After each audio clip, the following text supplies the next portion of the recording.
किसी अंग्रेज ने अपनी माँ का इतना दूध नहीं पिया है कि मुझे गिरफ्तार कर सके। चंद्रशेखर आज़ाद। दुश्मन की गोलियों का सामना हम करेंगे, आज़ाद थे, आज़ाद हैं, आज़ाद रहेंगे। चंद्रशेखर आज़ाद। आज़ादी मांगने से नहीं मिलती है, इसे अधिकार पूर्वक छीनना पड़ता है। आज़ाद।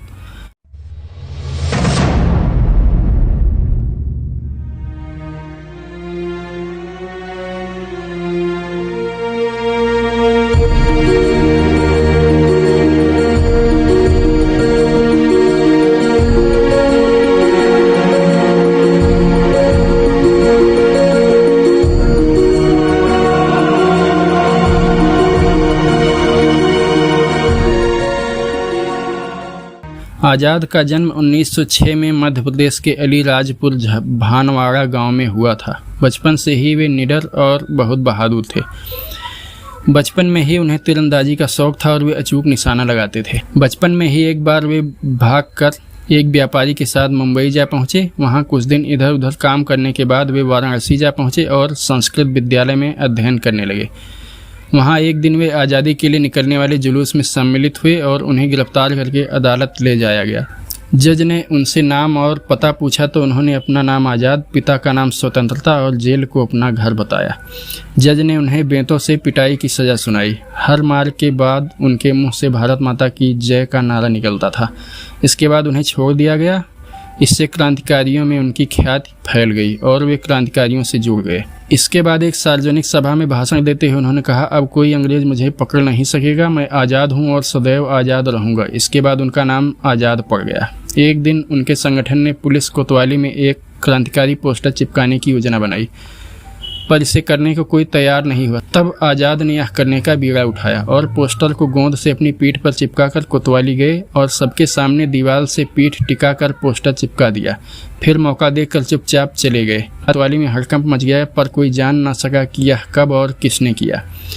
संगठन की गतिविधियों के लिए धन की आवश्यकता होने पर राम प्रसाद बिस्मिल, अशफाक उल्ला खां और राजेंद्र लाहिड़ी इत्यादि ने ट्रेन से सरकारी खजाना लूटने की योजना बनाई और काकोरी से पैसेंजर ट्रेन में सवार हुए।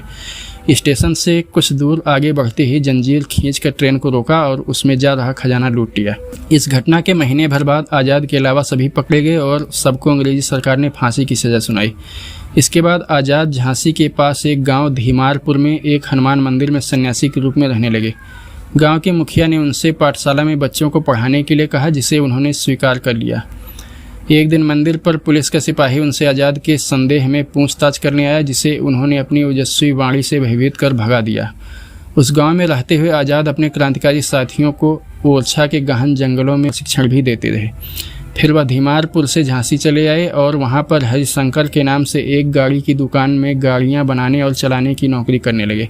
किसी को उन पर शक नहीं हुआ। कुछ समय बाद वहां से वे कानपुर गए और वहां पर सरदार भगत सिंह ने उनके संगठन की सदस्यता ग्रहण किया। उसी समय साइमन कमीशन इंग्लैंड से भारत आया और हिंदू मुसलमानों में फूट डालने के लिए तमाम तरह के कार्य करने लगा। इसके चलते देश भर में साइमन कमीशन का घनघोर विरोध होने लगा। लाहौर में एक शांतिपूर्ण विरोध मार्च में अंग्रेजों ने लाला लाजपत राय नामक कांग्रेसी नेता को इतना पीटा कि उनकी मृत्यु हो गई। इससे क्रुद्ध होकर आज़ाद, भगत सिंह, राजगुरु और जयगोपाल ने अंग्रेज अधिकारी स्कॉट, जिसने लाजपत राय पर लाठीचार्ज का आदेश दिया था, को मारने की योजना बनाई। वे कानपुर से लाहौर जा पहुंचे और स्कॉट को मारने की योजना बनाने लगे। योजनानुसार जयगोपाल ने स्कॉट के थाने से बुलेट पर निकलते ही सूचना भगत सिंह और राजगुरु को दिया। भगत सिंह और राजगुरु ने किसी अंग्रेज अधिकारी को बुलेट से आते देखा और गोलियों से भूनकर उसे मार डाला। एक सिपाही ने दोनों को पकड़ने का प्रयास किया तो आज़ाद की पिस्तौल ने इस पर अपना मुंह खोल दिया। धमाके के साथ लपलपाती मौत निकली और उसे समाप्त कर दिया। इसके बाद तीनों अपनी साइकिलों पर सवार होकर भाग निकले।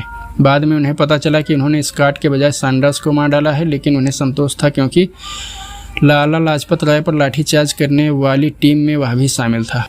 इस घटना के बाद देशवासियों में उत्साह की लहर दौड़ गई और लाला लाजपत राय का बदला लेने की खुशी सब लोग मनाने लगे।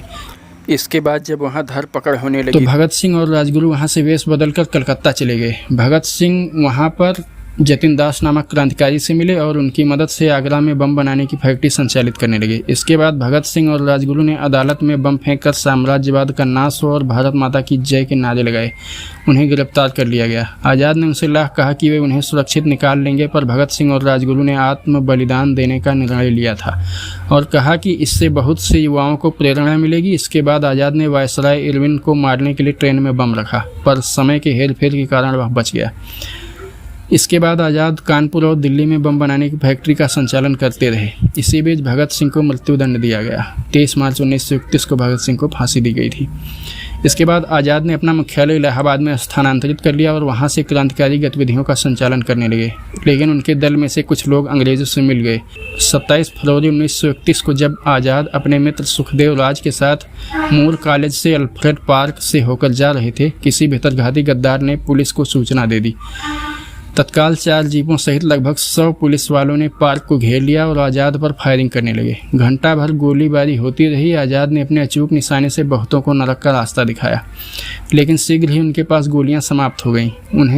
उन्होंने सुखदेव राज को वहां से निकल जाने को कहा और स्वयं अंग्रेजों से लड़ते रहे।